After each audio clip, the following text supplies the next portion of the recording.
అందరికీ నమస్తే అండి.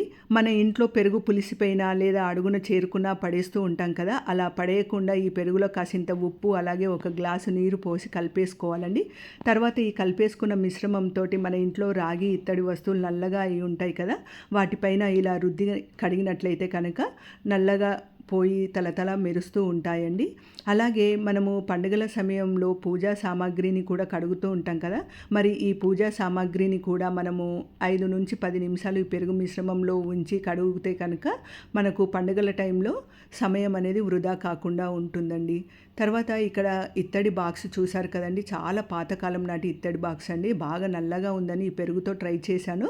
బట్ పర్వాలేదండి, తెల్లగా అయితే అయ్యింది, కానీ సాటిస్ఫై అయినంత తెల్లగా కాలేదు. అంటే ఇంకో 2-3 సార్లు క్లీన్ చేస్తే అవుతుండొచ్చు. తర్వాత వీటిని నీటితో కడిగి పొడి బట్టతో తుడుచుకున్నామనుకోండి, కొన్ని రోజుల వరకు నల్లగా కాకుండా ఉంటాయి.